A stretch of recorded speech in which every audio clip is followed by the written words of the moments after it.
আর এই কারণেই এই সমস্ত জিনিসগুলো ক্রয়ের কারণে আমরা ধনী হতে পারি না, গরিব হয়ে যাই। এটা আজকে একটা ফাইন্যান্সের একটা মূলনীতি দিয়ে যাই। যারা MBA BBA করে ওরা আরও ভালো বলতে পারবে। আমিও যেহেতু টুকটাক করেছি, 1 বছর মাস্টার্স করেছি, তা আমারও টুকটাক সামান্য প্রাইমারি নলেজ আছে যে মানুষ কিন্তু ধনী আর গরিব চলাফেরাই ধনী গরিব হয়ে যায়। যার চলাফেরা ধনীর মূলনীতির মতো ধনী হয়ে যাবে, আর যার চলাফেরা গরিবের মূলনীতির মতো গরিব হয়ে যাবে। তো মূলনীতিটা কি? মূলনীতি হচ্ছে, গরিব যদি আজকে 50,000 টাকা পায়, গরিব যদি আজকে 1 লাখ টাকা পায়, তাহলে চিন্তা করবে এই 1 লাখ টাকা দিয়ে কী করি। 1 লাখ টাকার 20,000 টাকা দিয়ে একটা AC কিনি, 20,000 টাকা দিয়ে একটা ফ্রিজ কিনি, আর 30-40,000 টাকা দিয়ে এটা কিনি। তাহলে এমন কাজে খরচ করলো যেখান থেকে আরও খরচ হবে, বুঝলেন? এমন জায়গায় খরচ করলো যেখান থেকে আরও কি হবে, খরচ হবে। এসির বিল আসবে না, কারেন্টের বিল আসবে না, ফ্রিজ চললে কারেন্টের বিল আসবে না, বিল আসবে। মোটরসাইকেল যদি কিনে ওখানে তেল দেওয়া লাগবে না, তেল দেওয়া লাগবে। ও যদি মোবাইল কিনে মোবাইলে টাকা ঢুকানো লাগবে না, ইন্টারনেটের বিল দেওয়া লাগবে না, ওয়াইফাই নিলে ওয়াইফাইয়ের বিল দেওয়া লাগবে না। তাহলে এমন কাজে খরচ করলো যেখান থেকে আরও টাকা খরচের রাস্তা তৈরি হলো। এ গরিব হবে, জীবনে কোনো দিন ধনী হতে পারবে না, লিখে নেন। আর যারা ধনী হয় ওরা কি করে? ধনী যদি 1 লাখ টাকা আজকে পায়, তাহলে চিন্তা করবে 1 লাখ টাকা কি করলে আরও 5টা টাকা ইনকাম করা যাবে। জাস্ট এই এক সিদ্ধান্তে মানুষ ধনী হয় আর গরিব হয়। যে আমি আজ 1 লাখ টাকা ইনকাম করেছি, আমি এখন চিন্তা করছি 1 লাখ টাকা কি করলে আরও 5 টাকা ইনকাম করা যায়। তখন 1 লাখ টাকা দিয়ে একটা গরু কিনলো, গরু কিনে বাড়িতে রাখলো, 3 মাস পর কুরবানি দিয়ে বিক্রি করে দিল। এই কিন্তু একদিন না একদিন ধনী হবেই হবে, আপনি লিখে রাখেন। শুধু এই সিদ্ধান্তে মানুষ ধনী আর গরিব হয়ে যায়। তাহলে ও কি কোনোদিন AC ফ্রিজ কিনবে না? মূলধন খরচ করে কখনো AC ফ্রিজ কিনতে হয় না, বিলাসী পণ্য কিনতে হয় না। মূলধনকে আরও টাকা বানানোর জন্য ইনভেস্ট করতে হয়। ওখান থেকে যখন আবার 5-10 টাকা লাভ আসবে, ওই লাভের টাকা জমিয়ে জমিয়ে যদি কোনোদিন আপনি 5 বছরে একটা ফ্রিজ কিনলেন, ওই লাভের টাকা জমিয়ে জমিয়ে আর 5 বছরে একটা AC কিনলেন, তাতে সমস্যা নেই। কিন্তু মূল যে বেতনের টাকা পাচ্ছেন, সেই বেতনের টাকাটি দিয়ে মূল যেটা ধান বিক্রি করে টাকা হয়েছে, এই মূল টাকাটি দিয়ে আপনি এমন জায়গায় খরচ করলেন যেখানে আরও বেশি খরচ হবে, তাহলে আপনি জীবনে কোনো দিন ধনী হতে পারবেন না, মরা পর্যন্ত গরিব থেকে যাবেন। এই জন্য মূল টাকাটা ইনভেস্ট হতে হবে যেখান থেকে আবার কি আসবে, বলেন তো? আবার কি আসবে? আবার টাকা আসবে, আবার 1 টাকা হলেও ইনকাম হবে, তাহলে আপনি ধনী হবেন। আর যদি এই সবরের উপর, এই ধৈর্যের উপর টিকে থাকতে পারেন যে আমি আমার বিলাসিতার জন্য, আমার পরিবারের বিলাসিতার জন্য কম খরচ করব, আরও বেশি কিভাবে টাকা ইনকাম করা যায় সেটার জন্য বেশি ইনভেস্ট করব, তাহলে আরও দ্রুত ধনী হবে, আরও তাড়াতাড়ি ধনী হবে। আর যে যত বিলাসী সে তত গরিব, যে যত বিলাসী সে তত গরিব, যে যত ত্যাগী সে তত ধনী, যে যত ত্যাগী সে তত ধনী। আর টাকা যখন আসবে তখন প্রথমে খরচ করতে হবে গরিব মিসকিনের জন্য, অসহায়ের জন্য, মসজিদ মাদ্রাসার জন্য। কেননা টাকা দিয়ে জান্নাত কিনতে হবে, ইবাদত দিয়ে জান্নাতের গ্যারেন্টি দেওয়া খুব কঠিন।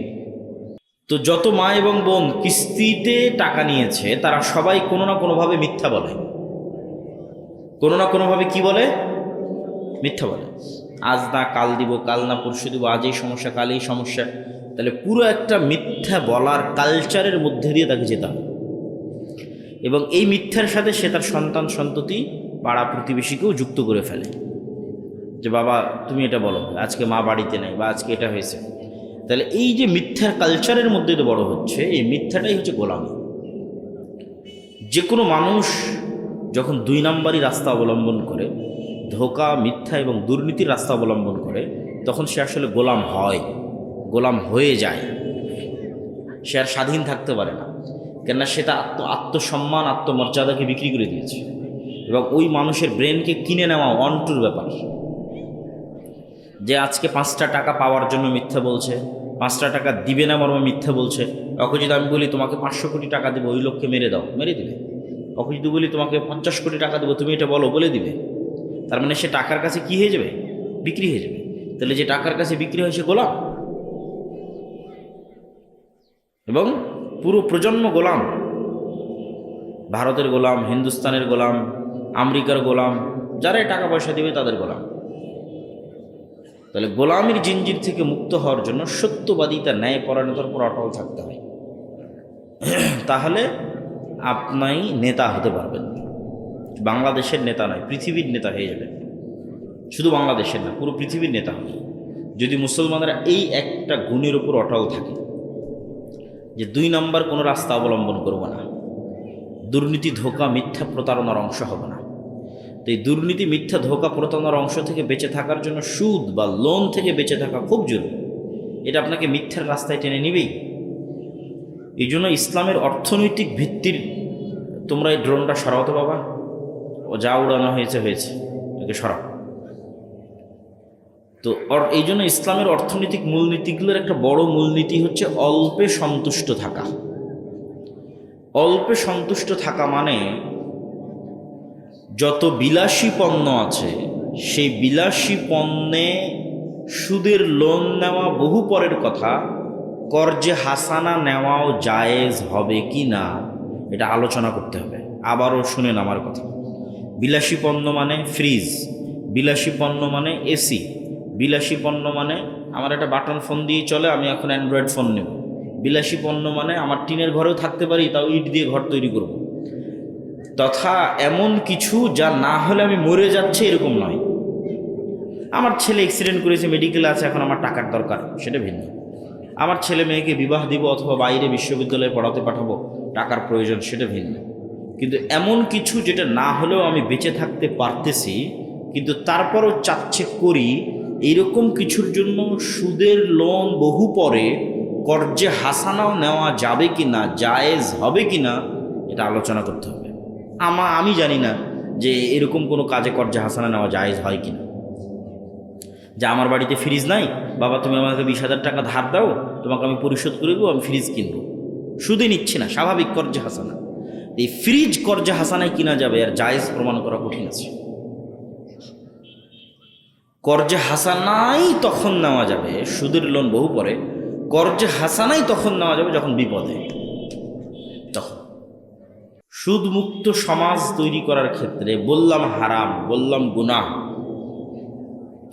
আমার শ্রদ্ধেয় পিতা আব্দুর রাজ্জাক বিন ইউসুফের সুদের বিরুদ্ধে যত শক্ত বক্তব্য আছে, অত বক্তব্য আমাদের পক্ষে দেওয়া সম্ভব, অত শক্ত বক্তব্য। তো ওটাই যথেষ্ট মানুষের জন্য।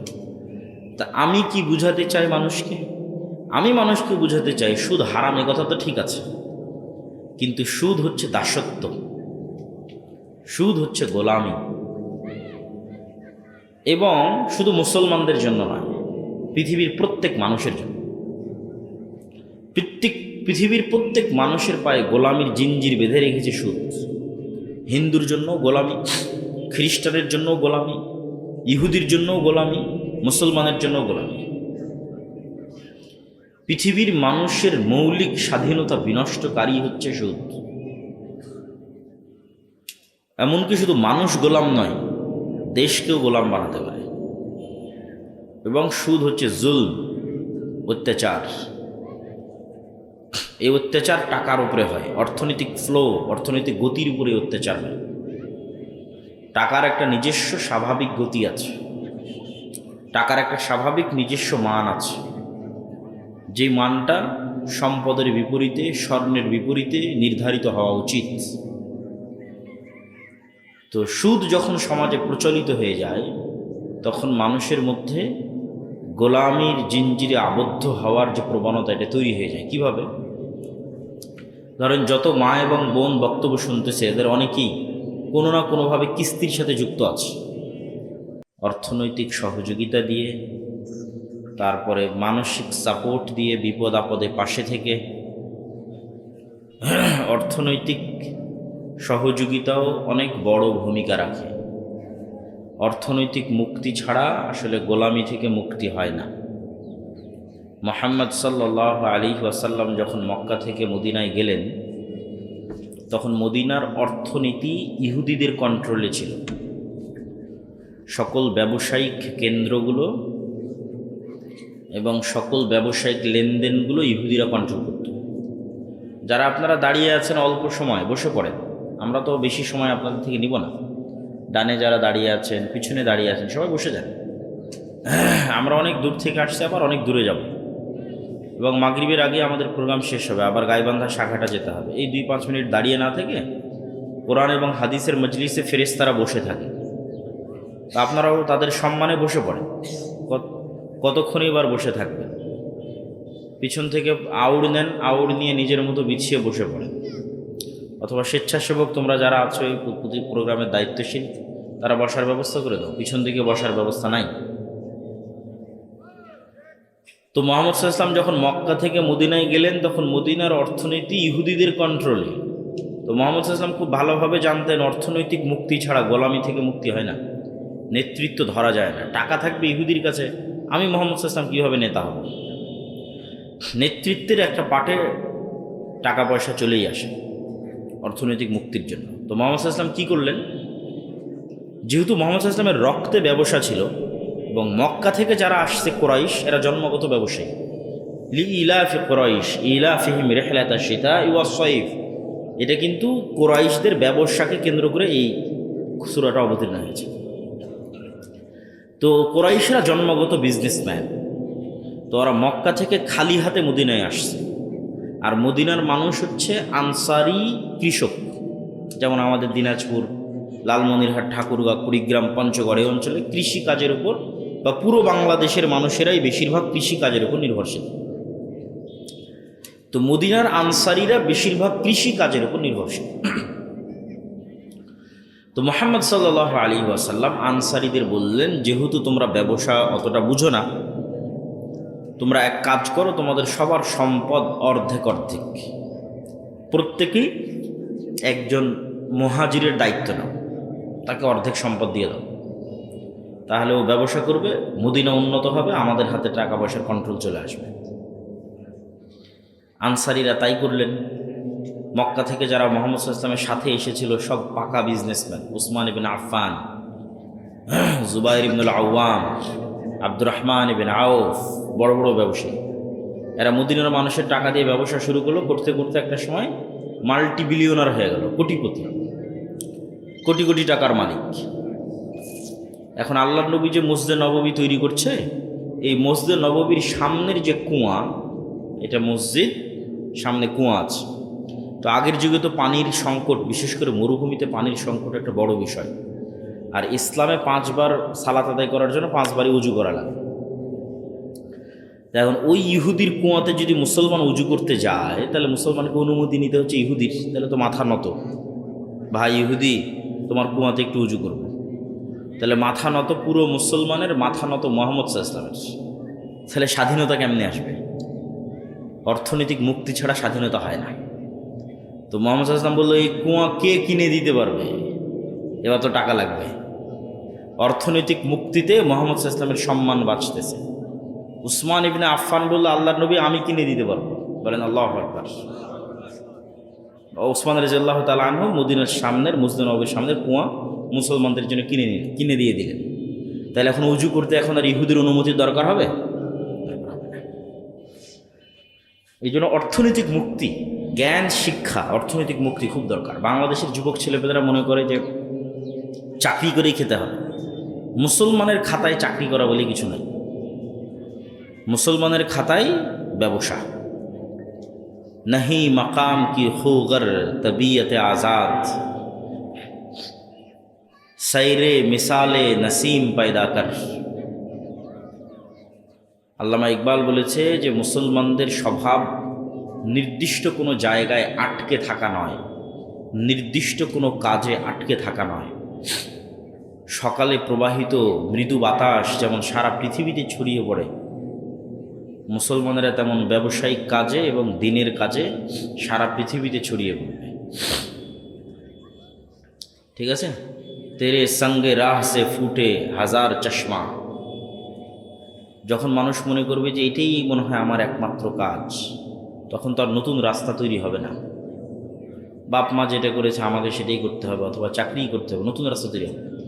বলছে ঝুঁকি নিতে হবে, রিস্ক নিতে হবে। যখন তুমি ঝুঁকি এবং রিস্ক নিয়ে কঠিন রাস্তায় পা দিবা, তখন তোমার পায়ের আঘাতে নতুন নতুন ঝর্ণা তৈরি হবে। হাজার চশমা ফুটে তেরে সঙ্গে রাহ আছে। কঠিন রাস্তায় পা দিলেই পায়ের আঘাতে ঝর্ণা তৈরি হয়। ঠিক আছে? এই জন্য উম্মতে মুহাম্মাদি হচ্ছে যাযাবর, মরুবিদুইন, পৃথিবীতে কোথাও এক জায়গায় স্থির থাকে। কোনো সাহাবিকে পাবা না, খুব অল্প সংখ্যক সাহাবি যারা মদিনায় মৃত্যুবরণ করেছে, যারা মক্কায় নিজ বাড়িতে নিজ ঘরে মৃত্যুবরণ করেছে, কেউ নাই। কে সিরিয়াতে, কে ইয়ামানে, কে ভারতে, কে আফগানিস্তানে, যে যেখানে পেরেছে সে সেখানে ব্যবসায়িক কাজ আর দিনের দাওয়াত নিয়ে ছড়িয়ে পড়েছে।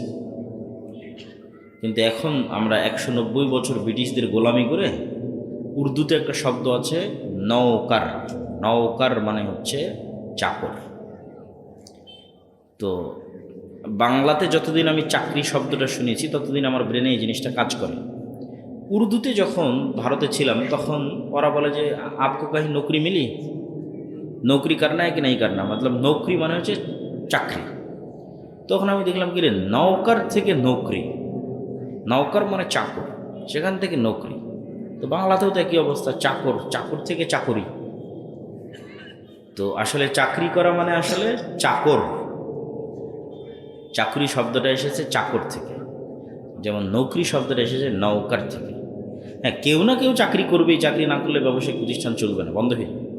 কিন্তু সবাই যদি মনে করে যে আমি ব্যবসায়ী হব, তবুও চাকরি করার লোক থাকবে। বাংলাদেশের 18 কোটি মানুষও যদি ব্যবসায়ী হয়ে যায়, তাহলে আফ্রিকা থেকে লোক এখানে চাকরি করতে আসবে, কোনো সমস্যা নেই। আল্লাহর দুনিয়া এরকমই। কিন্তু তার মানে এই নয় যে আমাকেই সেই চাকরিটা করতে হবে, এটা নয়, চেষ্টা করতে হবে, রিস্ক নিতে হবে। তো এই কথাটা কোন কথা থেকে আসলো, যে এই যে যুবকেরা উদ্যোগ নিচ্ছে, এই উদ্যোগে অর্থনৈতিক সহযোগিতা। কেন, অর্থনৈতিক মুক্তি ছাড়া আসলে গোলামি থেকে মুক্তি হয় না। আর আমাদের আজকের আলোচ্য বিষয়বস্তু গোলামি থেকে মুক্তির রাস্তা। তো আমরা প্রথমেই আলোচনা শুরু করলাম অর্থ দিয়ে। অর্থনৈতিক মুক্তির জন্য আর একটা জিনিস লাগবে, সুদ মুক্ত সমাজ। কি মুক্ত সমাজ বলেন না, যে কি মুক্ত সমাজ? সুদ মুক্ত সমাজ। সুদ মুক্ত সমাজ তৈরি করার ক্ষেত্রে বললাম হারাম, বললাম গুনাহ। আমার শ্রদ্ধেয় পিতা আব্দুর রাজ্জাক বিন ইউসুফের সুদের বিরুদ্ধে যত শক্ত বক্তব্য আছে, অত বক্তব্য আমাদের পক্ষে দেওয়া সম্ভব, অত শক্ত বক্তব্য। তো ওটাই যথেষ্ট মানুষের জন্য। তা আমি কি বুঝাতে চাই মানুষকে? আমি মানুষকে বুঝাতে চাই সুদ হারাম, এ কথা তো ঠিক আছে, কিন্তু সুদ হচ্ছে দাসত্ব, সুদ হচ্ছে গোলামি। এবং শুধু মুসলমানদের জন্য নয়, পৃথিবীর প্রত্যেক মানুষের জন্য। পৃথিবীর প্রত্যেক মানুষের পায়ে গোলামির জিঞ্জির বেঁধে রেখেছে সুদ। হিন্দুর জন্য গোলামি, খ্রিস্টানের জন্য গোলামি, ইহুদির জন্য গোলামি, মুসলমানের জন্য গোলামি। পৃথিবীর মানুষের মৌলিক স্বাধীনতা বিনষ্টকারী হচ্ছে সুদ। এমনকি শুধু মানুষ গোলাম নয়, দেশকেও গোলাম বানাতে পারে। এবং সুদ হচ্ছে জুলম, অত্যাচার। এই অত্যাচার টাকার উপরে হয়, অর্থনৈতিক ফ্লো, অর্থনৈতিক গতির উপরে অত্যাচার হয়। টাকার একটা নিজস্ব স্বাভাবিক গতি আছে, টাকার একটা স্বাভাবিক নিজস্ব মান আছে, যে মানটা সম্পদের বিপরীতে, স্বর্ণের বিপরীতে নির্ধারিত হওয়া উচিত। তো সুদ যখন সমাজে প্রচলিত হয়ে যায়, তখন মানুষের মধ্যে গোলামির জিঞ্জিরে আবদ্ধ হওয়ার যে প্রবণতা, এটা তৈরি হয়ে যায়। কিভাবে? ধরেন, যত মা এবং বোন বক্তব্য শুনতেছে, এদের অনেকেই কোনো না কোনোভাবে কিস্তির সাথে যুক্ত আছে। তো এই কিস্তির লোন তোমরা স্বেচ্ছাসেবকরা কি করতেছো? পিছনে যারা আছে ওনাদের বসার ব্যবস্থা করো না কেন? অনেক মানুষ পিছনে দাঁড়িয়ে আছে।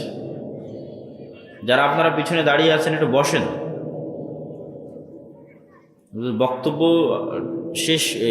শেষ করতে করতেও যদি বসা না হয়, তাহলে বক্তব্য কেমনে হবে?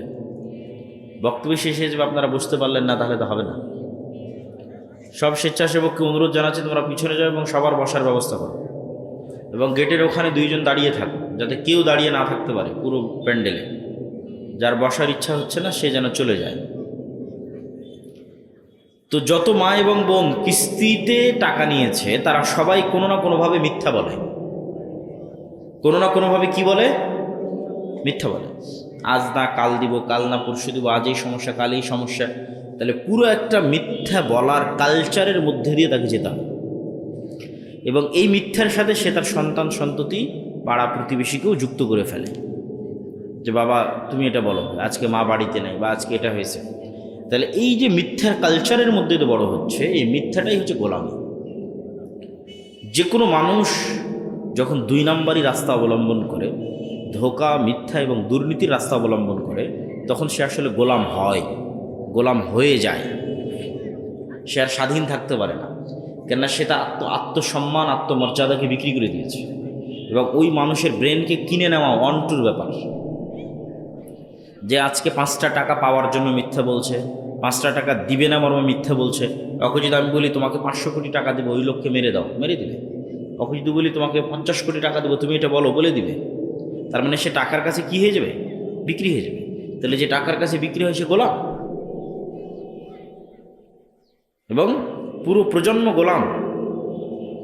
ভারতের গোলাম, হিন্দুস্তানের গোলাম, আমেরিকার গোলাম, যারাই টাকা পয়সা দেবে তাদের গোলাম।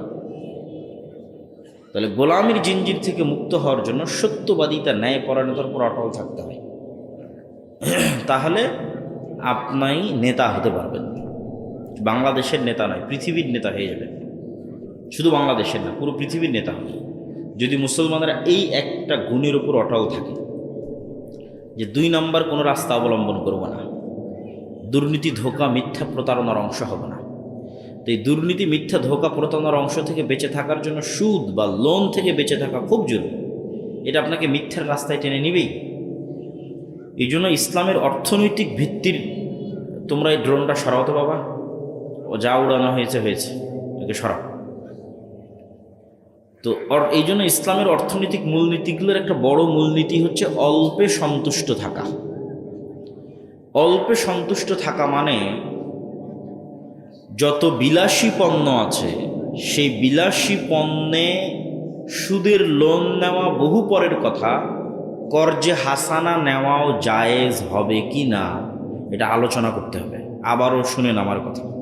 বিলাসী পণ্য মানে ফ্রিজ, বিলাসী পণ্য মানে এসি, বিলাসী পণ্য মানে আমার একটা বাটন ফোন দিয়ে চলে, আমি এখন অ্যান্ড্রয়েড ফোন নেব। বিলাসী পণ্য মানে আমার টিনের ঘরেও থাকতে পারি, তাও ইট দিয়ে ঘর তৈরি করব। তথা এমন কিছু যা না হলে আমি মরে যাচ্ছে এরকম নয়। আমার ছেলে অ্যাক্সিডেন্ট করেছে, মেডিকেলে আছে, এখন আমার টাকার দরকার, সেটা ভিন্ন। আমার ছেলে মেয়েকে বিবাহ দিব অথবা বাইরে বিশ্ববিদ্যালয়ে পড়াতে পাঠাবো, টাকার প্রয়োজন, সেটা ভিন্ন।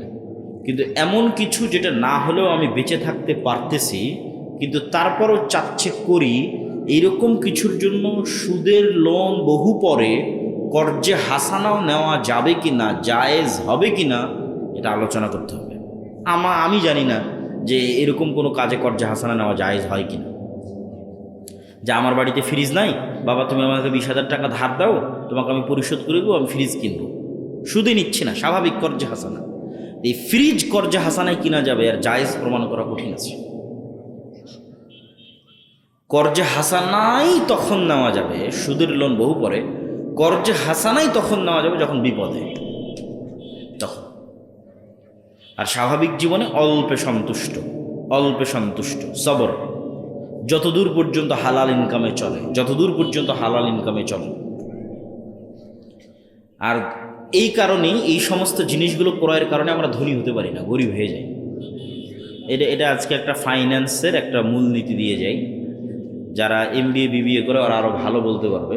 আমিও যেহেতু টুকটাক পড়েছি, 1 বছর মাস্টার্স করেছি, তা আমারও টুকটাক সামান্য প্রাইমারি নলেজ আছে যে মানুষ কিন্তু ধনী আর গরিব চলাফেরাই ধনী গরিব হয়ে যায়। যার চলাফেরা ধনীর মূলনীতির মতো ধনী হয়ে যাবে, আর যার চলাফেরা গরিবের মূলনীতির মতো গরিব হয়ে যাবে। তো মূলনীতিটা কি? মূলনীতি হচ্ছে, গরিব যদি আজকে 50,000 টাকা পায়, গরিব যদি আজকে 1 লাখ টাকা পায়, তাহলে চিন্তা করবে এই 1 লাখ টাকা দিয়ে কী করি। 1 লাখ টাকার 20,000 টাকা দিয়ে একটা এসি কিনি, 20,000 টাকা দিয়ে একটা ফ্রিজ কিনি, আর 30-40,000 টাকা দিয়ে এটা কিনি। তাহলে এমন কাজে খরচ করলো যেখান থেকে আরও খরচ হবে, বুঝেন? এমন জায়গায় খরচ করলো যেখান থেকে আরও কি হবে, খরচ হবে। এসির বিল আসবে না, কারেন্টের বিল আসবে না, ফ্রিজ চললে কারেন্টের বিল আসবে না, বিল আসবে। মোটরসাইকেল যদি কিনে ওখানে তেল দেওয়া লাগবে না, তেল দেওয়া লাগবে। ও যদি মোবাইল কিনে মোবাইলে টাকা ঢুকানো লাগবে না, ইন্টারনেটের বিল দেওয়া লাগবে না, ওয়াইফাই নিলে ওয়াইফাইয়ের বিল দেওয়া লাগবে না।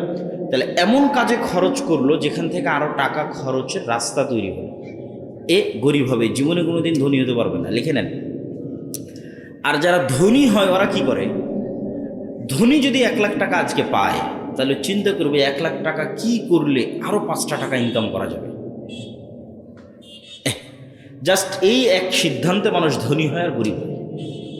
যে আমি আজ 1 লাখ টাকা ইনকাম করেছি, আমি এখন চিন্তা করছি 1 লাখ টাকা কি করলে আরও 5 টাকা ইনকাম করা যায়। তখন 1 লাখ টাকা দিয়ে একটা গরু কিনলো, গরু কিনে বাড়িতে রাখলো, 3 মাস পর কুরবানি দিয়ে বিক্রি করে দিল। এই কিন্তু একদিন না একদিন ধনী হবেই হবে, আপনি লিখে রাখেন। শুধু এই সিদ্ধান্তে মানুষ ধনী আর গরিব হয়ে যায়। তাহলে ও কি কোনোদিন এসি ফ্রিজ কিনবে না? মূলধন খরচ করে কখনো এসি ফ্রিজ কিনতে হয় না, বিলাসী পণ্য কিনতে হয় না। মূলধনকে আরও টাকা বানানোর জন্য ইনভেস্ট করতে হয়। ওখান থেকে যখন আবার 5-10 টাকা লাভ আসবে, ওই লাভের টাকা জমিয়ে জমিয়ে যদি কোনোদিন আপনি 5 বছরে একটা ফ্রিজ কিনলেন, ওই লাভের টাকা জমিয়ে জমিয়ে আর 5 বছরে একটা এসি কিনলেন, তাতে সমস্যা নেই। কিন্তু মূল যে বেতনের টাকা পাচ্ছেন, সেই বেতনের টাকাটি দিয়ে মূল যেটা ধান বিক্রি করে টাকা হয়েছে, এই মূল টাকাটি দিয়ে আপনি এমন জায়গায় খরচ করলেন যেখানে আরও বেশি খরচ হবে, তাহলে আপনি জীবনে কোনোদিন ধনী হতে পারবেন না, মরা পর্যন্ত গরিব থেকে যাবেন। এই জন্য মূল টাকাটা ইনভেস্ট হতে হবে, যেখান থেকে আবার কি আসবে বলেন তো, আবার কি আসবে? আবার টাকা আসবে, আবার 1 টাকা হলেও ইনকাম হবে, তাহলে আপনি ধনী হবেন। আর যদি এই সবরের উপর, এই ধৈর্যের উপর টিকে থাকতে পারেন যে আমি আমার বিলাসিতার জন্য, আমার পরিবারের বিলাসিতার জন্য কম খরচ করব, আরও বেশি কিভাবে টাকা ইনকাম করা যায় সেটার জন্য বেশি ইনভেস্ট করব, তাহলে আরও দ্রুত ধনী হবেন, আরও তাড়াতাড়ি ধনী হবেন। আর যে যত বিলাসী সে তত গরিব, যে যত বিলাসী সে তত গরিব, যে যত ত্যাগী সে তত ধনী, যে যত ত্যাগী সে তত ধনী। আর টাকা যখন আসবে তখন প্রথমে খরচ করতে হবে গরিব মিসকিনের জন্য, অসহায়ের জন্য, মসজিদ মাদ্রাসার জন্য। কেননা টাকা দিয়ে জান্নাত কিনতে হবে, ইবাদত দিয়ে জান্নাতের গ্যারেন্টি দেওয়া খুব কঠিন, গুনাহ থেকে মুক্ত থেকে জান্নাতের গ্যারেন্টি দেওয়া কঠিন। কে এখানে দাঁড়িয়ে বলতে পারবে যে আমি 1 ওয়াক্ত সালাতও কাজা করিনি? কে দাঁড়িয়ে বলতে পারবে যে আমি 1 ওয়াক্ত সালাতও দুনিয়ার কথা চিন্তা করি না? কেউ বলতে পারবে না। কে দাঁড়িয়ে বলতে পারবে যে আমি নিষ্পাপ, জীবনে একটাও গুনাহ করিনি? তাহলে আল্লাহর সামনে দাঁড়িয়ে বলতে পারবেন না আল্লাহ 1 ওয়াক্ত সালাতও কাজা করি না, তবে আমাকে জান্নাত দিতেই হবে? বলতে পারবেন না।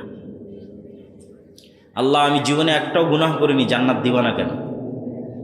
তাহলে জান্নাতে যাওয়া নির্ভর করতেছে আল্লাহর দয়ার উপর, যে আল্লাহ সালাত তো ভালো মতো আদায় করতে পারিনি, মাফ করে দাও। আল্লাহ গুনাহ তো অনেক করেছি, ক্ষমা করে দাও। আল্লাহ দয়া করে ক্ষমা করে দিলে জান্নাতে যেতে পারো। কিন্তু চ্যালেঞ্জ দিয়ে জান্নাতে যাওয়ার 2টা রাস্তা আছে। চ্যালেঞ্জ, জান্নাতে যাবই, তার একটা হচ্ছে টাকা।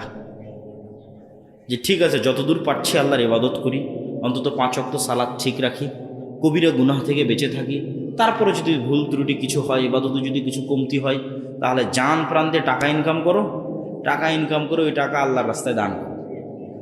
দিয়ে কিয়ামতের মাঠে ধনী অবস্থায় উঠো, গরিব অবস্থায় উঠিও না। দুনিয়াতে যারা ধনী তাদের যে কোনো বিপদ ওরা টাকা দিয়ে কাটিয়ে উঠতে পারে। যে ঠিক আছে এখনই আমার অসুখ হয়েছে, চলে গেলাম সিঙ্গাপুর, টাকা আছে যে। ঠিক আছে আমার এই সমস্যা, কেস কোর্ট কাচারি মামলা হয়েছে, টাকা দিয়ে বের হয়ে গেলাম, জরিমানা দিয়ে বের হয়ে গেল। তো এই সেম ধনী মানুষেরা কিয়ামতের মাঠে এক্সট্রা বেনিফিট পাবে যদি কিয়ামতের মাঠে ধনী অবস্থায় উঠে। তো কিয়ামতের মাঠে তার ইনস্ট্যান্ট টাকা ইনকাম করার সুযোগ নাই, কিয়ামতের মাঠে তার ইনস্ট্যান্ট মানুষের কাছে টাকা ধার নেওয়ার সুযোগ নাই। তাহলে কিয়ামতের মাঠে ধনী অবস্থায় উঠতে হলে আগেই দিয়ে যেতে হবে, মানে এখন কোটি কোটি টাকা কিয়ামতের অ্যাকাউন্টে জমা করে যেতে হবে। দিয়ে এখন কিয়ামতের মাঠে যখন উঠলেন তখন আপনি মনে করেন 100 কোটি টাকার মালিক, কথা বলতেছে। দেন 100 কোটি টাকার মালিক, যত সালাতে কমতি আছে, আর যত আল্লাহর রাস্তায় গুনাহ আছে, আর যত মানুষ পাওনাদার আছে, যে আল্লাহ আমার নামে গীবত করেছে, আল্লাহ আমাকে গাল দিয়েছে, আল্লাহ আমাকে কমেন্টে নিন্দা করেছে, আল্লাহর কাছে তো কেস আসতে থাকবে। আর ও পাশে বসে থেকে টাকা দিতে থাকবে। আর 100 কোটি টাকার মালিক না, টাকা দিতে দিতে দিতে দিতে জান্নাত আর কিনা হয়ে গেছে। কোনোটাতেই আর ওকে কেউ আটকাতে পারবে না, এখন সোজা জান্নাতে চলে যাবে। বলেন আল্লাহু আকবার। এই জন্য জান্নাত নিশ্চিত করার জন্য টাকা লাগবে, এবং ওই টাকা আল্লাহর রাস্তায় ব্যয় করতে হবে। ওই সমস্ত মানুষেরা খুবই ভাগ্যবান যারা টাকা ইনকামও করতে পারে, আবার টাকা আল্লাহর রাস্তায় ব্যয়ও করতে পারে। কিছু মানুষ আছে টাকা ইনকাম করতে পারে ঠিকই, কিন্তু ওই যে ছেলেটা বললো না, যে আনন্দ উৎসব, ডিজে পার্টি, বিনোদন, ঘোরাফেরা, গান বাজনা, মদ, নারী, দুবাই, ঠিক আছে, বেহায়াপনা বেলেল্লাপনাতে টাকা শেষ করে দিচ্ছে। তো ওর কথা নয়, যে টাকা ইনকামও করতে পারে, আবার টাকা কোথায় ব্যয় করতে পারে? আল্লাহর রাস্তায়। এ খুব সৌভাগ্যবান, খুবই সৌভাগ্যবান, এর কাছে জান্নাত বিক্রি হয়ে যাবে। এই জন্য যুবকেরা বসে থাকার কোনো সুযোগ নাই, অলসতার কোনো সুযোগ ইসলামে নাই, সময় নষ্টের কোনো সুযোগ ইসলামে নাই। আল্লাহ সুবহানাহু ওয়া তাআলা এই পৃথিবীকে নেতা হওয়ার জন্য দুইটা ফাংশনের উপর দাঁড় করিয়ে রেখেছে। একটা ফাংশনের নাম জ্ঞান এবং শিক্ষা, আর একটা ফাংশনের নাম সত্যবাদিতা এবং ন্যায়পরায়ণতা। তুমি মোবাইলের যেই বাটনে চাপ দিবা, সেই বাটন সেইভাবেই কাজ করবে। তো এখন ইহুদি খ্রিস্টানেরা যদি জ্ঞান অর্জন করে, শিখে, পড়ে, লেখে, আর মুসলমানের সন্তানেরা, সৈয়দপুরের সন্তানেরা যদি গান বাজনা, ফ্রি ফায়ার, পাবজি, ইউটিউব, ঠিক আছে, আইপিএল, বিপিএল, অনলাইন বেটিং, জুয়া, বিড়ি, সিগারেট, মদ, এগুলো যত সময় নষ্টের রাস্তা আছে, এগুলোতে সময় নষ্ট করে, তো আল্লাহ বলবে না যে ইহুদি খ্রিস্টান তোরা থাম, তোরা এত পড়তেছিস, এত জ্ঞান অর্জন করতেছিস, তোদেরকে আমি নেতা বানাবো না। আমার সৈয়দপুরে একটা মদখোর, জুয়াখোর বান্দা আছে, ওকে নেতা বানাবো। এটা করবে নাকি আল্লাহ? তোমাদের কি মনে হয় আল্লাহ এটা করবেন? যে না, যে জ্ঞান অর্জন করবে ওই নেতা হবে, এভাবেই পৃথিবী দাঁড়িয়ে আছে। আর যে এই যে জুয়া, মদ, নেশায় সময় দিবে, গোলাম হবে, বাই ডিফল্ট অটোমেটিক গোলাম। 14 গোষ্ঠী প্রজন্মের পর প্রজন্ম গোলাম। জন্য নেতা হতে হলে জ্ঞান ছাড়া রাস্তা নাই। নেতা হতে হলে প্রোডাক্টিভ, সময়কে কাজে লাগিয়ে পরিশ্রম করে টাকা উপার্জন করা ছাড়া রাস্তা নাই। নেতা হতে হলে সত্যবাদী, ন্যায়পরায়ণ। ঠিক আছে, তোমার জ্ঞান আছে বুঝলাম, তোমার টাকা আছে বুঝলাম, কিন্তু তুমি সেই জ্ঞানকে বিক্রি করে দিচ্ছ। বিদেশ থেকে ডক্টরেট ডিগ্রি পাশ করে এসে যেই কোম্পানি হাদিয়া দিয়েছে গাড়ি BMW, ওই কোম্পানির ওষুধ লেখে আজীবন। তাহলে তো জ্ঞানকে বিক্রি করে দিল। তাহলে তোর সত্যবাদিতা, ন্যায়পরায়ণতার উপর অটল থাকতে পারলো না, উঠে দিয়ে হবে না, সবগুলো লাগবে। আরও 3টে জিনিস লাগবে মুসলমানদের জন্য বিশেষ করে, সেটা হচ্ছে আল্লাহ সুবহানাহু ওয়া তাআলার সাহায্য। আল্লাহর সাহায্য ছাড়া ইসলাম এবং মুসলমানদের বিজয় হয় না। আর আল্লাহর সাহায্য পৃথিবীতে নেমে আসে রাতের সালাত দিয়ে, সকাল সন্ধ্যার জিকির দিয়ে।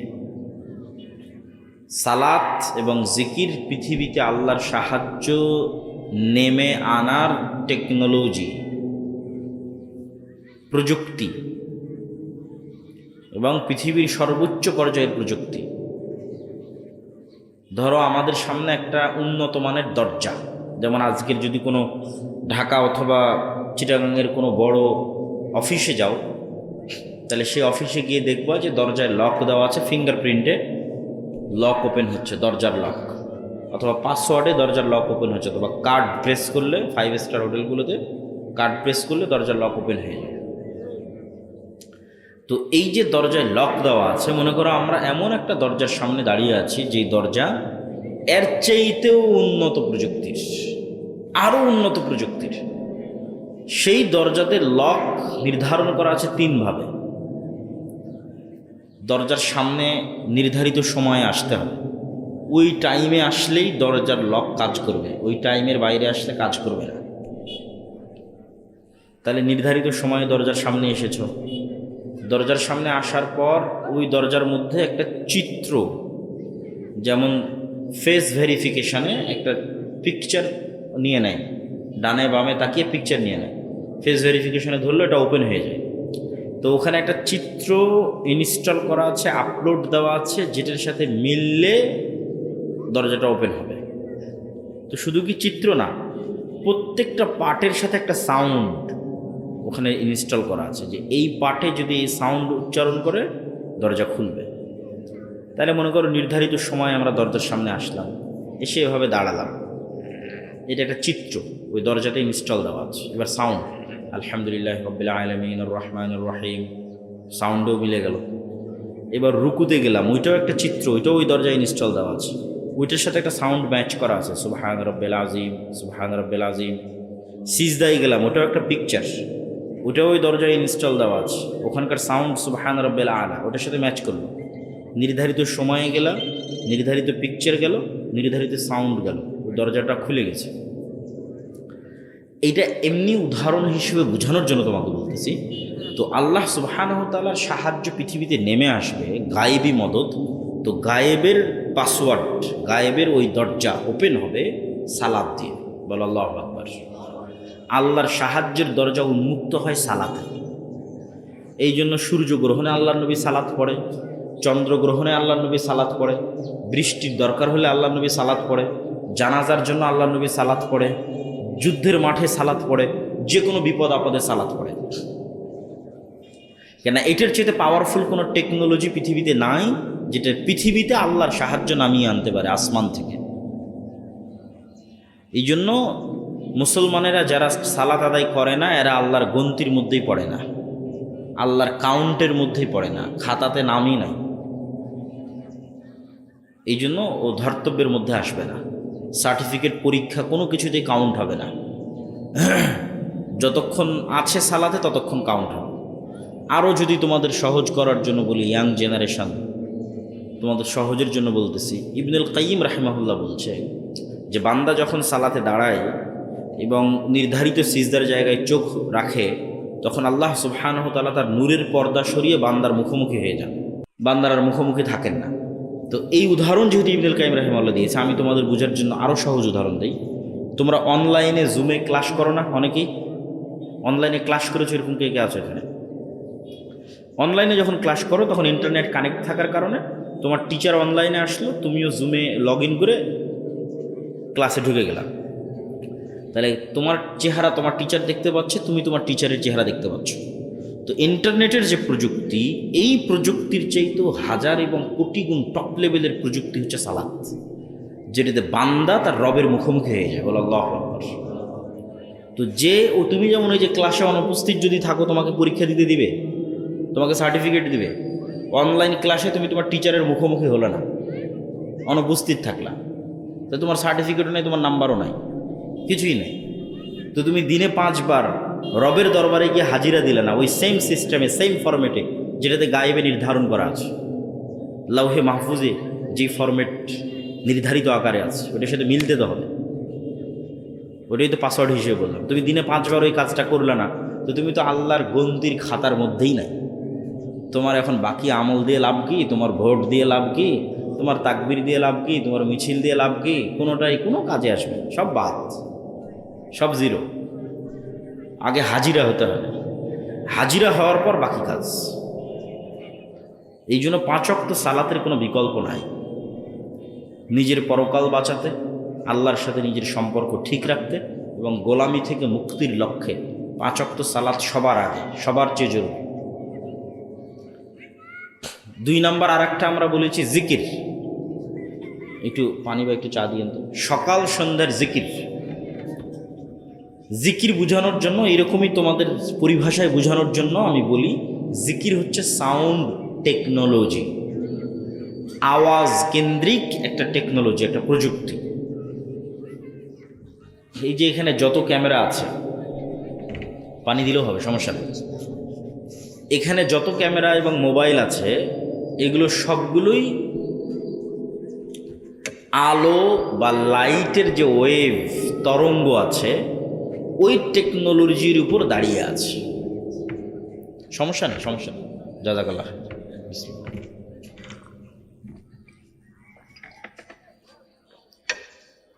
আলোর টেকনোলজির উপর দাঁড়িয়ে আছে মানে, এই যে আমরা আলো দেখতে পাচ্ছি, আলো আমার কথাকে বহন করতে পারে, আমার লেখা ওইটাকে ডাটাকে ধারণ করতে পারে। আমি এখান থেকে বলতেছি, এই আলো এই কথাটাকে ওর গতিতে উড়িয়ে নিয়ে আমেরিকা চলে যাচ্ছে মোবাইলের মাধ্যমে। এখন বলতেছে আমেরিকায়, ওরা এখন শুনতে পাচ্ছে। এটা আগেও যেত, পৃথিবী যেদিন থেকে আছে সেই দিন থেকেই যায়। আমরা জানতাম না, আমরা ব্যবহার করতে পারিনি, শিখিনি ব্যবহার করা। এখন ব্যবহার করা শিখেছি, নেটওয়ার্ক লাগিয়েছি, ঠিক আছে, টাওয়ার লাগিয়েছি, মোবাইল বানিয়েছি, এখন ব্যবহার করতে পারতেছি। কিন্তু যেত আগে থেকে। আমি বলতেছি আমার এই কথা এখন ইনস্ট্যান্ট আমেরিকা চলে যাচ্ছে, এটা আগে থেকেই যেত। কিন্তু আলোর মধ্যে দিয়ে যে ডাটা যায়, এটা আমরা জানতাম না। তথ্য প্রবাহিত হয়, এটা আমরা জানতাম না। এখন শিখে গেছি, এখন ব্যবহার করতেছি। তো এইটা একটা টেকনোলজি যেটার উপর এখনকার পৃথিবী দাঁড়িয়ে আছে, এখনকার কম্পিউটার, এখনকার মোবাইল, ল্যাপটপ সব দাঁড়িয়ে আছে। তো আর একটা টেকনোলজির কথা আমরা বলতেছি, যেটা এটার চাইতেও লক্ষ কোটি গুণ উন্নত, যেটার ধারে কাছে বিজ্ঞানীদের যাওয়া সম্ভব নয়, হাজার লাখ কোটি বছরও যাওয়া সম্ভব নয়। সেই টেকনোলজির নাম সাউন্ড টেকনোলজি। এটা এত উন্নত প্রযুক্তির বিজ্ঞান, যেটার হালকা ন্যূনতম জ্ঞান আল্লাহ সুলাইমান আলাইহিস সালাতু দিয়েছিলেন। কাকে দিয়েছিলেন বলো তো? সুলাইমান আলাইহিস সালাতু দিয়েছিলেন। যে কি বললে পিঁপড়া বুঝবে এটা সুলাইমান আলাইহিস সালাম জানতেন, আবার পিঁপড়া কি বুঝতেছে এটাও সুলাইমান আলাইহিস সালাম জানতেন। তথা সকল প্রকারের সাউন্ড শোনা এবং বুঝার ক্ষমতা তার ছিল। এটা সাউন্ড টেকনোলজি। অনেক মুফাসসির লিখেছে যে সুলাইমান আলাইহিস সালাম যে বললেন, কে পারবা বিলকিসের সিংহাসনকে চোখের পলকে আমার এখানে উপস্থিত করাতে। তো ইফরিত মিনাল জিন, জিনদের একজন ইফরিত বলল, ইফরিত নামক, যে আপনি বসা থেকে দাঁড়ানোর আগে সিংহাসন এখানে উপস্থিত করব। তো সুলাইমান আলাইহিস সালাম রাজি হলেন না। তখন কোরআনের আয়াতে বলা আছে যে এমন একজন লোক যাকে আল্লাহ জ্ঞান দিয়েছিল। ওখানে কিন্তু আর বলা নাই যে জিন না মানুষ, এটা বলা নাই, বলেছে এমন একজন যাকে আল্লাহ জ্ঞান দিয়েছিল। সে বলল যে আমি চোখের পলক ফেলার আগে সিংহাসন নিয়ে আসতে পারব। জিন কিন্তু পারেনি। আগে যে ইফরিত নামক জিন, ও বলে যে আপনি দাঁড়িয়ে আছেন বসার আগে, অথবা বসে আছেন দাঁড়ানোর আগে নিয়ে আসবো। সুলাইমান আলাইহিস সালাম এটাতে রাজি হয়নি। এমন একজন যাকে আল্লাহ জ্ঞান দিয়েছিল, সে বলল আপনার চোখের পলক পড়ার আগে নিয়ে আসবো। তো অনেক মুফাসসির লিখেছে উনি বিশেষ জিকির দিয়েই কাজটা করেছেন, সাউন্ড টেকনোলজি। এবং অনেক বিজ্ঞানী বলেছে যে পিরামিড যে তৈরি হয়েছে, এত উঁচুতে যে পাথর চলে গেছে, আজকের পৃথিবীর সবচেয়ে বড় ক্রেন দিয়েও এত উঁচুতে পাথর নিয়ে যাওয়া সম্ভব নয়। কেমনে গেল? তো বলে এটা সাউন্ড টেকনোলজির সহযোগিতা ছাড়া এটা সম্ভব নয়। তো সাউন্ড টেকনোলজি খুব বড় একটা টেকনোলজি, যার ধারে কাছে আজকের বিজ্ঞান নাই। সেটা হচ্ছে আওয়াজ, যে জিকির। তো আল্লাহ সুবহানাহু ওয়া তাআলা ইসরাফিলকে বাঁশি দিয়ে রেখেছেন। ইসরাফিলের কান খাড়া হয়ে আছে। সারা পৃথিবী ধ্বংস করা হবে, আসমান জমিন ফেটে চৌচির হয়ে যাবে, পাহাড়গুলো আকাশে উড়বে আওয়াজের প্রভাবে, ইসরাফিলের বাঁশির আওয়াজে। তাহলে আওয়াজ কত পাওয়ারফুল হতে পারে যে পুরো পৃথিবী ধ্বংস করা হবে কি দিয়ে? আওয়াজ দিয়ে। এবার পৃথিবীর সব মানুষ মরে গেছে, জিব্রাইল, মিকাইল, মালাকুল মৌত সব মরে গেছে, আল্লাহর আরশ বহনকারী তারাও মরে গেছে। আল্লাহ এখন সবাইকে জীবিত করবে অনেক দিন পর। কতদিন পর আল্লাহ ভালো জানে। তখন ইসরাফিলকে জীবিত করে আবার ইসরাফিলকে বলবে বাঁশিতে ফু দাও। এখন সারা পৃথিবীর মানুষ একবারে নিজ নিজ কবর থেকে উঠে উলঙ্গ এবং খালি পায়ে দৌড়াতে থাকবে আওয়াজে, ইসরাফিলের বাঁশির আওয়াজে। আওয়াজ কত পাওয়ারফুল হতে পারে! আওয়াজ জানা গেলে, আওয়াজ শিখা গেলে, সে আওয়াজ খুবই পাওয়ারফুল। এমন কোনো অসম্ভব নাই যে অসম্ভব আওয়াজ দিয়ে সম্ভব করা সম্ভব নয়। তো ঠিক তেমনি মুহাম্মদ সাল্লাল্লাহু আলাইহি ওয়াসাল্লাম এবং তার উম্মতকে আল্লাহ যে মুজিজা দিয়েছেন, এটা মুসা আলাইহিস সালামের লাঠির চেয়ে বেশি পাওয়ারফুল। এটা ঈসা আলাইহিস সালাম যে অন্ধর চোখে হাত দিয়ে বলে দিতেন যে এর চোখ হয়ে গেল বিসমিল্লাহ, কারো মাথায় টাক ছিল বিসমিল্লাহ বলে দিলে চুল হয়ে গেল। তো ঈসা আলাইহিস সালামের ওই মুজিজার চেয়েও পাওয়ারফুল আল্লাহ একটা মুজিজা মুহাম্মদ সাল্লাল্লাহু আলাইহি ওয়াসাল্লাম এবং উম্মতে মুহাম্মাদিকে দিয়েছে। সেটা হচ্ছে এই কোরআন। বলেন আল্লাহু আকবার। কেননা এই কোরআন কার আওয়াজ? এটা আল্লাহর, সরাসরি আল্লাহর আওয়াজ। বলেন আল্লাহু আকবার। এই কোরআনের শব্দ এবং বাক্য আল্লাহর, যেটা আল্লাহ সুবহানাহু ওয়া তাআলার কাছ থেকে জিবরাইল আলাইহিস সালাম শুনেছে, জিবরাইলের কাছ থেকে মুহাম্মদ সাল্লাল্লাহু আলাইহি ওয়াসাল্লাম শুনেছে। এটা আল্লাহর আওয়াজ, আল্লাহর শব্দ। এই জন্য এটির চেয়ে পাওয়ারফুল এবং শক্তিশালী আর কিছু নাই পৃথিবীতে এই কোরআনের চেয়ে। কেন এটা সাউন্ড টেকনোলজি, সাউন্ডের চেয়ে পাওয়ারফুল কিছু নাই। এই বিজ্ঞানের ধারে কাছে নাই, এই আওয়াজের ধারে কাছে নাই। এই জন্য জিকিরের মধ্যে সর্বশ্রেষ্ঠ জিকির হচ্ছে কোরআন। ওইটার উপর ঈমান থাকতে হবে, বুঝতে হবে, পড়তে হবে, সকল কাজে লাগবে, সকল কাজে। তো যে কোনো অসম্ভবকে সম্ভব করা যায় জিকির দিয়ে। এইটার আর এক দুইটা উদাহরণ দিয়ে আজকের বক্তব্যের শেষের দিকে চলে যাব। মুসা আলাইহিস সালাতু ওয়াস সালামকে আল্লাহ যখন ফেরাউনের কাছে পাঠালেন, তখন মুসা আলাইহিস সালামকে আল্লাহ লাঠি দিলেন, বগলের নিচ থেকে হাত বের করলে সেটা জলজল করে, এই মোজেজা দিলেন। তারপরে মুখের যে জড়তা ছিল সেটা ভালো করে দিলেন। সব ভালো করে দেওয়ার পর আল্লাহ মুসা আলাইহিস সালামকে বলছেন, ওয়ালা তানিয়া ফি যিকরি, মুসা এগুলো যা দিলাম এগুলো সব অ্যাক্টিভ থাকবে, ফাংশন করবে যদি তুমি আমাকে জিকিরে না ভুলে যাও। খবরদার আমাকে জিকিরে ভুলবা না। এখন কল্পনা করেন মুসা আলাইহিস সালাম এক সপ্তাহ থেকে নামাজে নাই, সালাত আদায় করেন এক সপ্তাহ থেকে জিকিরে নাই। তো এখন এক সপ্তাহ পরে লাঠি ছাড়ে, লাঠি আর সাপ হয় না। লাঠি দিয়ে সমুদ্রের উপর বাড়ি মারে, রাস্তা হয় না। লাঠি দিয়ে পাথরে আঘাত করে, ঝর্ণা তৈরি হয় না, কারণ এগুলো সব ডিঅ্যাক্টিভেট হয়ে গেছে। যুবকেরা বুঝতে পারলা? তোমাদের ফেসবুক টিকটকের অ্যাকাউন্ট ডিঅ্যাক্টিভেট হয়ে যায় না? ডিঅ্যাক্টিভেট হয়ে গেছে। এটা অ্যাক্টিভেট থাকবে ততক্ষণ যতক্ষণ পৃথিবীর সর্বোচ্চ মেশিন হচ্ছে কালব। মুসা আলাইহিস সালাতু ওয়াস সালামের কালব সালাতের মাধ্যমে এবং জিকিরের মাধ্যমে আল্লাহর সাথে কানেক্টেড থাকবে, ততক্ষণ আল্লাহ যে মোজেজাগুলো দিয়েছে এগুলো ফাংশনাল থাকবে। সমুদ্রে বাড়ি মারলে রাস্তা তৈরি হয়ে যাবে, পাহাড়ে পাথরে আঘাত করলে ঝর্ণা তৈরি হয়ে যাবে, ছেড়ে দিলে সাপ তৈরি হয়ে যাবে। তাহলে অ্যাক্টিভেট থাকবে যতক্ষণ এই সর্বোচ্চ পর্যায়ের মেশিনটা জিকিরের মাধ্যমে কার সাথে কানেক্টেড আছে? আল্লাহর সাথে কানেক্টেড আছে। তাহলে নেটওয়ার্কে বিচ্ছিন্নতা আসা যাবে না, বুঝতে পারেন? নেটওয়ার্কে বিচ্ছিন্নতা আসলে আর বাকিগুলো কোনো কাজ করবে না। এই জন্য জিকির খুবই গুরুত্বপূর্ণ। জিকিরবিহীন কলব এবং সালাতবিহীন মানুষ, এর সাথে আল্লাহ সুবহানাহু ওয়া তাআলার কোনো লেনাদেনা নাই। এরা শয়তানের গোলাম, শয়তানের দাস, শয়তানের বন্ধু। এরা যদি কোনো ভাগাড়ে পড়ে মরেও যায় তবু আল্লাহ সুবহানাহু ওয়া তাআলা দেখতে যাবে না কে ভাগাড়ে পড়ে মরল। কোনো মূল্য নাই আল্লাহ সুবহানাহু ওয়া তাআলার কাছে। কানেকশনই নাই, নেটওয়ার্কই নাই, বিচ্ছিন্ন, পশুর মতো। কিন্তু মুসা আলাইহিস সালাম যেহেতু জিকিরের মাধ্যমে আল্লাহর সাথে কানেক্টেড, সালাতের মাধ্যমে আল্লাহর সাথে কানেক্টেড, সারা ইব্রাহিমের স্ত্রী জিকিরের মাধ্যমে আল্লাহর সাথে কানেক্টেড, সালাতের মাধ্যমে আল্লাহর সাথে কানেক্টেড।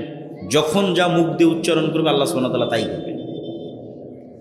যে যত আল্লাহ সুবহানাহু ওয়া তাআলার অনুগত বান্দা, আল্লাহ সুবহানাহু ওয়া তাআলা তার অনুগত বান্দার জন্য পুরো পৃথিবীর সাথে যুদ্ধ করতে পারে, পুরো পৃথিবীর বিরুদ্ধে যুদ্ধ ঘোষণা করে দিতে পারে।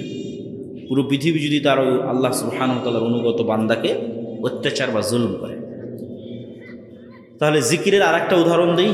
জাকারিয়া আলাইহিস সালাতু ওয়াস সালাম, উনি একদিন দেখছেন যে মারিয়াম আলাইহিস সালাতু ওয়াস সালামের কাছে কুল্লামা দাখালা আলাইহা জাকারিয়াল মিহরাব ওয়াজাদা ইনদাহা রিজকা, যখনই মারিয়াম আলাইহিস সালাতু ওয়াস সালামের কাছে জাকারিয়া আলাইহিস সালাতু ওয়াস সালাম যান তখনই দেখেন অসময়ের ফলমূল।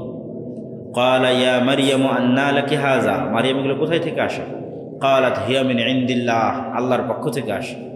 হুনালিকা দাআ জাকারিয়া রাব্বাহ, ওখানেই জাকারিয়া আল্লাহর কাছে দোয়া করছেন, আল্লাহ আমাকেও একটা ছেলে দাও মারিয়ামের মতো ভালো। আল্লাহ বললেন দিব তোমাকে ছেলে, তোমার ছেলের নাম ইয়াহিয়া। আল্লাহই নাম রাখলেন যে ঠিক আছে তোমাকে ছেলে দিচ্ছি, তোমার ছেলের নাম কি বলেন তো? ছেলের নাম কি? ইয়াহিয়া। এখন জাকারিয়া আলাইহিস সালাতু ওয়াস সালামের নিজের বিশ্বাস হয় না যে ওনার ছেলে হবে। উনি তো জানে ওনার অবস্থা, চুল দাড়ি সাদা হয়ে গেছে, স্ত্রী বন্ধা, কেমন এসে যাবে? আল্লাহকে বলতেছে আল্লাহ ছেলে যে হবে আর আলামত বলো, চিহ্ন বলো। আল্লাহ বললেন আলামত চিহ্ন হচ্ছে সকাল সন্ধ্যার জিকির। বলেন আল্লাহু আকবার। সন্ধ্যা মানে মাগরিবের আগে, যে এখন যে সময়টা আমরা পার করতেছি। লা ইলাহা ইল্লাল্লাহু ওয়াহদাহু লা শারীকা লাহু লাহুল মুলকু ওয়া লাহুল হামদু ওয়া হুয়া আলা কুল্লি শাইইন কাদির, জিকির। লা ইলাহা ইল্লাল্লাহ, এটা জিকির। আল্লাহু আকবার, এটা জিকির। সুবহানাল্লাহ, এটা জিকির। আলহামদুলিল্লাহ, এটা জিকির। সুবহানাল্লাহ বিহামদিহি সুবহানাল্লাহিল আযীম, এটা জিকির। আর এই প্রত্যেকটা জিকির এরা সব বুঝে। এই গ্লাস, এই কাগজ, এই জামা সবাই বুঝে। কেন? এরাও 24 ঘন্টা জিকির করতেছে। এদের প্রত্যেকের জিকিরের আওয়াজ আছে। এগুলো সুলাইমান আলাইহিস সালাম বুঝতেন। এটা সাউন্ড টেকনোলজি, আর ধারে কাছে বর্তমান বিজ্ঞান যেতে পারবে না। ওই যে পিঁপড়া যেমন চলতেছে, পিঁপড়ার চলারও আওয়াজ আছে কিন্তু আমরা শুনতে পাই না, কিন্তু হাতি ঠিকই শুনতে পাই যে পিঁপড়া যে চলতেছে, বুঝতে পারে। ও পৃথিবীর অন্য আরও প্রাণী এরকম সূক্ষ্ম আওয়াজ শুনতে পায়। তো এরাও 24 ঘন্টা জিকির করতেছে, আমরা যে জিকির করি ওটা ওরাও বুঝতে পারে। এই জন্য কিয়ামতের মাঠে মুয়াজ্জিন যখন আজান দেয়, ওরা আজান যদ্দূর পর্যন্ত যাবে সব জীবজন্তু, জড়বস্তু, জড় পদার্থ, কীট পতঙ্গ, পঙ্গপাল আল্লাহর দরবারে সাক্ষী দিবে। কেন? ওই আজান ওরা শুনেছে, বুঝেছে, কেন ওরা নিজেরাও জিকির করে। এই জন্য সালাত এবং জিকির আল্লাহর গায়েবী মদদ পাওয়ার দুটো বড় রাস্তা পৃথিবীতে নিয়ে আসা। আর এগুলো সব আলোচনা বিস্তারিত পাবা আল্লাহর পথে যাত্রা। এই বইটা লেখাই হয়েছে আল ইমান বিল গায়েবে ইয়াকিন তৈরি করার জন্য।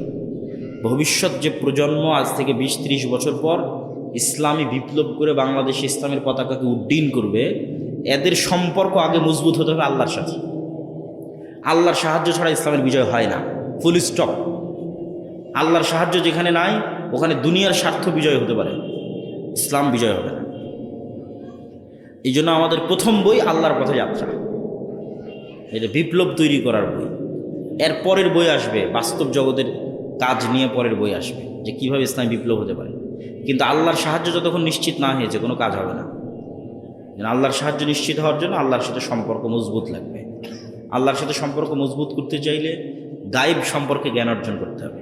ফেরেশতারা কীভাবে কাজ করে, ফেরেশতাদের অস্তিত্ব কেমন, পরকাল কি, জান্নাত জাহান্নাম কি, কীভাবে এই সমস্ত জীবজন্তু, কীটপতঙ্গ, পঙ্গপাল জিকির করতেছে, সালাত কি কাজ করে, জিকির কি কাজ করে, শয়তান কীভাবে কাজ করে, রূহ কীভাবে কাজ করে, নফস কীভাবে কাজ করে, এগুলো সব গায়েবের জ্ঞান। এগুলো সব গায়েবের জ্ঞান দিয়ে আল্লাহর পথে যাত্রা বইটা পূর্ণ করা আছে।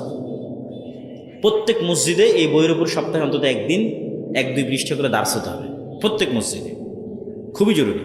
প্রত্যেক স্কুল, কলেজ, ইউনিভার্সিটি সব জায়গায় পাঠ চক্র হতে হবে, প্রতি সপ্তাহে অন্তত একদিন এই বইটার উপর। ওই উদ্দেশ্য করেই এই বইটা লেখা। তোমরাও যারা এখানে বক্তব্যের দায়িত্ব পালন করছো তারা সহ আরও যারা বিভিন্ন অঞ্চল থেকে এখানে এসেছেন, আমাদের লাবলু ভাই আছে, নুরুল আমিন আছে, প্রত্যেক নিজ নিজ মসজিদে এই বইয়ের দার্স চালু করতে হবে সপ্তাহে একদিন। মাগরিব পর হোক, এশার পর হোক, 2 পৃষ্ঠা করে পড়ে পরস্পরে বোঝার চেষ্টা করতে হবে। এই বইটা যদি আজকে থাকে তাহলে তোমরা নেওয়ার চেষ্টা করবো, গাড়িতে থাকতে পারো অথবা স্টেজে। তা আমার আলোচনা আমি শেষ করে দিলাম, প্রশ্ন উত্তরে চলে যাচ্ছি। উঠার দরকার নাই, বসে থাকো, প্রশ্ন উত্তর দিয়ে একবারে বৈঠক শেষে দোয়া পড়ে আমরা উঠব। জিয়ারত বাবদ এখন আমাদের জানার বিষয় হচ্ছে কর্তৃপক্ষের জিয়ারত। কি যে জিয়ারত? হাদিস অস্বীকার শুধু কোরআনের অনুসারী জান্নাতি না জাহান্নামে? হাদিস অস্বীকার যদি কেউ করে প্রকাশ্যে সে কাফের। হাদিস অস্বীকার যদি কেউ করে তাহলে সে কাফের। ইসলামের ভাষায় একজন ছেলের কি কি দেখে একটা মেয়ের পরিবার তাদের মেয়ে দিবে? ইসলামের ভাষায় একজন ছেলের কি কি দেখে একটা মেয়ের পরিবার তাদের মেয়ে দিবে? ছেলের মধ্যে পার্সোনালিটি, ব্যক্তিত্ব, আত্মমর্যাদা, এটা হলো আসল। দায়িত্ব নেওয়ার মানসিকতা, এটা আসল। কোটিপতি দেখে বিয়ে দিয়ে দিলাম, সরকারি চাকরি দেখে বিয়ে দিয়ে দিলাম, কিন্তু ব্যক্তিত্ব নয়, দায়িত্ব নেওয়ার মানসিকতা নেই, ওর কাছে আপনার মেয়ে ভালো থাকবে না। দায়িত্বশীল ছেলের কাছে মেয়ে দিতে হবে। শায়েখ কোনো এক সময় আল্লাহ আমাকে হেদায়েত দান করেছিলেন, আমি ইসলামের খুঁটিনাটি সকল বিধান মেনে চলতাম, কিন্তু কালের বিবর্তে আমি সেই হেদায়েত হারিয়ে ফেলেছিলাম। বর্তমান পুনরায় আবার সালাত সিয়াম আদায় করা শুরু করেছি, কিন্তু আগের মতো মনে শান্তি তৃপ্তি পাই না। তুমি আল্লাহর পথে যাত্রায় বইটা পড়ে দেখো, তারপরে যদি শান্তি তৃপ্তি না পাও আমার সাথে দেখা করিও পার্সোনালি, সমস্যা নেই। জোহরের 4 রাকাত বিশিষ্ট সুন্নাত। এই যে সালাতের যত প্রশ্ন আছে না, এটা না আমাদের একটা বই আছে 1000 প্রশ্নের উত্তর। তায়াম্মুম, ওজু, ফরজ গোসল, হায়েজ, নেফাস, সালাত, ঠিক আছে, সবগুলো মিলে 1000 প্রশ্নের উত্তর আছে। স্টেজের পিছনে ওই পাশে রাস্তার দিকে যেতে, ঠিক আছে, রাস্তার দিকে গাড়িতে বই আছে। ইসলাম কি যৌথ পরিবার সমর্থন করে? করলেও মহিলাদের পর্দার বিধান কি? যৌথ পরিবার সমর্থন করে না এরকমও বলা যাবে না, আবার যৌথ পরিবার বাধ্যতামূলক এটাও বলা যাবে না।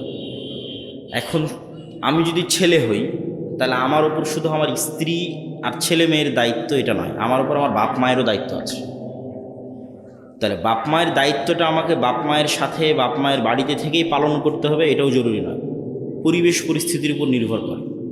এখন যৌথ ফ্যামিলিতে যদি থাকা হয় সেক্ষেত্রে পর্দার বিধানে মাহরাম এবং নন মাহরাম মেনটেন করা একটু কষ্টকর হয়। তো মাহরাম এবং নন মাহরাম মেনটেন করার ক্ষেত্রে একটু সতর্ক থাকলে পরিবারের সকল সদস্য আন্তরিক থাকলে, সহযোগিতাপূর্ণ থাকলে এটাও অত কঠিন নয়। একটু কষ্টকর কিন্তু অত কঠিন নয়। ভবিষ্যতে একজন আদর্শ মা হওয়ার জন্য কী ধরনের প্রস্তুতি নেওয়া যেতে পারে এ সম্পর্কে একটু বিস্তারিত আলোচনা করবেন। আদর্শ মা হওয়ার জন্য দুইটি জিনিস লাগবে, লজ্জা এবং জ্ঞান। লজ্জা এবং জ্ঞান। পোশাকের লজ্জা নয়, অন্তরের লজ্জা। পোশাকের পর্দা নয়, অন্তরের শরম, অন্তরের হায়া, মনের শরম, মনের হায়া। যে মা যত লজ্জাশীলা সে তত ভালো মা, সে তত আদর্শ মা, এবং তার সন্তান তত শক্তিশালী, পাওয়ারফুল, বীর বিক্রম, মহাবীর হবে, বিদ্রোহী, বিপ্লবী হবে। আর 2 নম্বরে যে জ্ঞান। জ্ঞান থাকলে আত্মমর্যাদা তৈরি হয়, যে কোনো পরিবেশ পরিস্থিতিকে ট্যাকেল দেওয়া যায়, নিজের সন্তান সন্ততিকে শেখানো যায়, পাড়া প্রতিবেশী আত্মীয় স্বজনকে শেখানো যায়। জ্ঞান অর্জন করতে হবে, লজ্জাশীলা হতে হবে। সহি শুদ্ধভাবে কোরআন শিক্ষার কোনো বই, আমাদের তাজবিদের একটা বই আছে, পৃথিবীর সর্বশ্রেষ্ঠ তাজবিদের বই, চিত্রসহ তাজবিদ শিক্ষা, আর তাজবিদ আল মুসাওয়ার। এই বইটার উপর অনলাইনে অনেক কোর্সও আছে। এই বইটাকে সামনে রেখে অনলাইনের কোর্সগুলো করলে আশা করি কোরআন শুদ্ধ হবে ইনশাল্লাহ। ব্যাংকে টাকা রেখে সেই টাকা থেকে যে লাভ আসবে, লাভের টাকা যদি গরিব দুঃখীদের মাঝে বন্টন করে দেই, তাহলে আমার আসল টাকাটা আমার জন্য হালাল হবে কি? প্রথমত চেষ্টা করতে হবে ব্যাংক থেকে কোনো প্রকার অতিরিক্ত লভ্যাংশ না নেওয়ার। যদি নিতে হয় তাহলে সেটা নিজের কাছে ব্যয় না করে নেকির আশা ছাড়া জনকল্যাণমূলক কাজে ব্যয় করে দিতে হবে। জানাজার সালাত 4 তাকবীরে হবে। প্রথম তাকবীরের পর সূরা ফাতিহা, তারপরের তাকবীরের পর দরুদ, তারপরের তাকবীরের পর বিভিন্ন দোয়া, তারপরের তাকবীরের পর সালাম পড়তে পারে। কেউ যদি গোসলের ফরজ সমূহ আদায় করে, গোসল করার পর সালাতের জন্য নতুন করে উজু না করে, গোসল করার সময়ই তো, ফরজ গোসলের সময় তো উজু করার সুন্নাত আছে, তখন যদি উজু করে নেয় গোসল করার পূর্বেই, আর উজু করার দরকার নাই। আউয়াল ওয়াক্তে সালাত আদায় না করলে কি সালাত হবে না? সালাত হবে, কিন্তু আল্লাহ সুবহানাহু ওয়া তাআলা চান যে যখনই কোনো জিনিস ফরজ হচ্ছে, তো মানুষ তো এখনই মারা যেতে পারে। ধরেন 12:15টায় জোহরের সালাতের টাইম হয়ে গেছে, আর আমার মৃত্যু নির্ধারণ করা আছে দুপুর 2টার সময়। তাহলে দুপুর 2টার সময় আমি মারা গেলাম, এমতো অবস্থায় যে আমি জোহরের সালাত আদায় করিনি, আমার উপর একটা সালাত নিয়েই আমি দুনিয়া থেকে বিদায় নিলাম।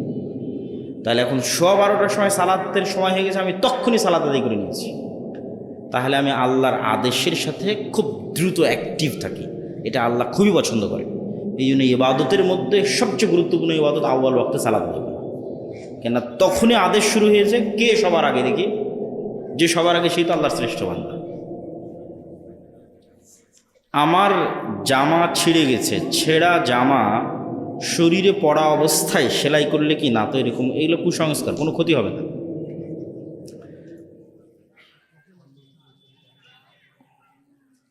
আমার স্বামী গোসল শেষে যে গামছা দিয়ে শরীর মোছেন, আমি সেই গামছা দিয়ে মাথার ভেজা চুল মুছেন, এতে কোনো ক্ষতি হবে কিনা? কোনো ক্ষতি হবে না।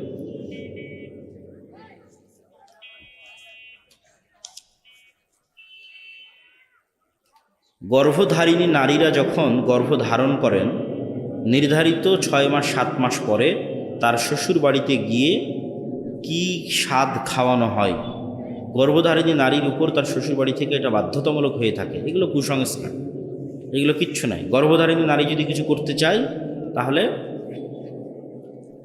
2টা জিনিস করতে পারে।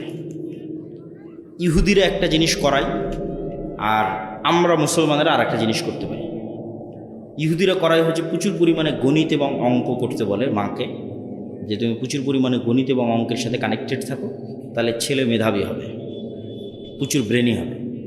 আর আমরা করতে পারি, গর্ভধারণ অবস্থায় মা প্রচুর পরিমাণে কোরআন তেলাওয়াত করতে পারে, কোরআন খতম দিতে পারে, সালাত আদায় করতে পারে, এবং নিজের মনকে শান্ত, তার উপর জুলুম না করা, অত্যাচার না করা, কষ্ট না দেওয়া, মন ভালো রাখা। কেন প্রত্যেকটার প্রভাব ওই সন্তানের উপর গিয়ে পড়ে যে সন্তান পেটে আছে। আমি পর্দা করি, আমার স্বামীর তেমন সামর্থ্য নেই আমাকে আলাদা বাড়ি বানিয়ে দেওয়ার। আমার দেবর সহ আমরা এক বাড়িতেই থাকি, আমার পক্ষে সারাদিন মাথা থেকে পা পর্যন্ত শরীর থেকে সংসারের কাজ করা সম্ভব নয়, তাই সাধারণ ঢিলেঢালা পোশাক পরে বাড়ির কাজ করি। আপনি যা করছেন ঠিকই আছে, তবে এটার থেকেও প্রমাণ পাওয়া যায় যে আসলে টাকার প্রয়োজন কত। পর্দার জন্য আসলে টাকার খুব দরকার। ভালো পর্দার টাকা ছাড়া ভালো পর্দা করানো যায় না। এই জন্য যুবকরা তোমরা বেশি করে টাকা ইনকাম করার চেষ্টা করো যারা বিয়ে করতে চাচ্ছ। তবে আপনি যেটা অবলম্বন করছেন ঢিলেঢালা পোশাক পরে, এটা দিয়ে সমস্যা নেই, ঠিক আছে।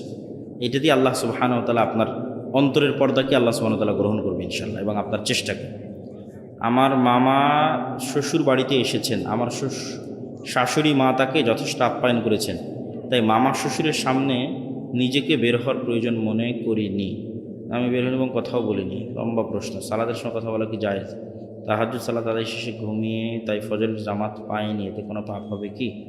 ফজরের সালাত জামাত না পেলে পরে পড়ে নেবেন, কিন্তু নিয়মিত এটা হওয়া যাবে না। রাস্তা অনেক লম্বা প্রশ্ন। যারা অসৎ পথে টাকা ইনকাম করবে তাদের কি হবে?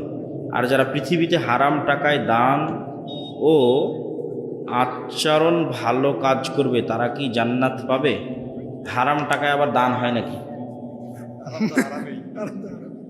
হারাম টাকায় দান হয় না, এবং হারাম টাকা উপার্জন করা হচ্ছে মুনাফিকি, এবং হারাম শরীর কখনো জান্নাতে যাবে না। ওই দানই কবুল হবে যেই দান হালালের উপর। জি জি বলেছেন, ঘোষণা করে।